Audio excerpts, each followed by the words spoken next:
السلام علیکم ویورز۔ مسجد اقصیٰ کی حقیقت اور اہمیت اور اس کا پس منظر پیش کرنے جا رہی ہوں۔ یہودی اس شہر کو خدائی مسکن کہتے ہیں۔ ان کا عقیدہ ہے کہ یہ شہر قیامت تک قائم رہے گا۔ روم کے متعلق اطالیوں کا بھی یہی عقیدہ ہے۔ اس شہر میں اسلامی، مسیحی اور اسرائیلی تاریخی آثار بکثرت موجود ہیں۔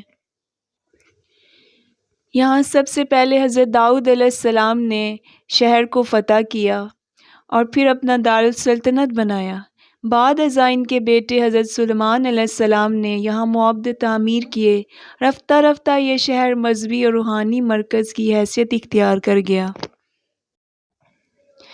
حضرت سلیمان علیہ السلام کے بعد بابل یہاں قابض ہو گئے، پھر یہودی اور بعد ازاں یونانی اس پر قابض ہوئے، پھر یہودی دوبارہ قابض ہوئے اور ان کے بعد رومیوں نے اس شہر پر قبضہ کر لیا۔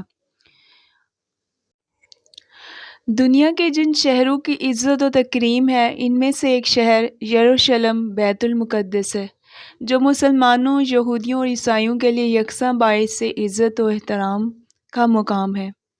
یروشلم بامعنی خدائی حکومت، اس کا نام القدس بھی ہے۔ یہاں حضرت سلیمان علیہ السلام کا مزار تخت، حضرت عیسیٰ علیہ السلام کی تبلیغی کاوشوں کے نشان بھی ملتے ہیں۔ زمین میں سب سے پہلے بنائی گئی مسجد مسجد اقصیٰ ہے اور مسلمانوں کا قبلہ اول بھی ہے، اور معراج میں نماز کی فرضیت کے بعد 16 سے 17 ماہ تک مسلمان مسجد اقصیٰ کی جانب رخ کر کے ہی نماز ادا کرتے تھے۔ پھر تحویل قبلہ کا حکم آنے کے بعد مسلمانوں کا قبلہ خانہ کعبہ ہو گیا۔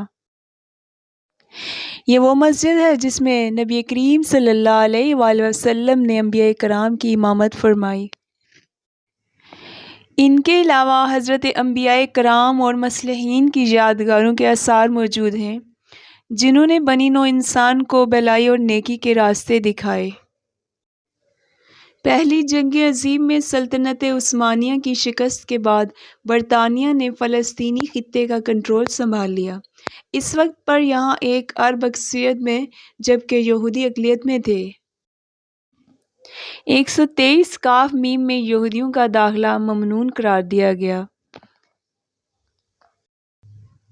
یروشلم پہاڑوں کے درمیان واقع ہے۔ اس کے کئی نام ہیں، جیسے کہ بیت المقدس، سنہری شہر اور امن کا شہر بھی کہلاتا ہے۔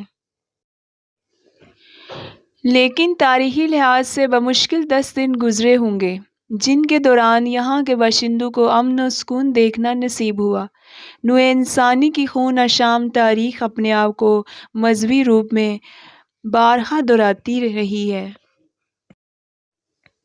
دونوں برادریوں میں تناؤ اس قدر بڑھنے لگا جب عالمی برادری نے برطانیہ کی ذمہ داری لگائی کہ وہ یہودی کمیونٹی کے لیے فلسطین میں قومی گھر کی تشکیل کرے۔ یہودیوں کے نزدیک ان کا آبائی گھر تھا، مگر اکثریت میں یہ موجود فلسطینی عربوں نے اس اقدام کی مخالفت کی۔ یہاں ہونے والی لڑائیوں کا شمار ممکن نہیں، اور یہاں مرنے والوں اور مجروح ہونے والوں کی گنتی انسانی ذہن کو تھکا دے گی۔ یہ مقدس شہر کتنی بار اجڑا اور پھر کئی بار آباد ہوا۔ حملہ آوروں نے کئی بار اس کی اینٹ سے اینٹ بجا دی، مگر آباد کاروں نے پھر اسے جوش و خروش سے تعمیر اور مرمت میں حصہ لیا۔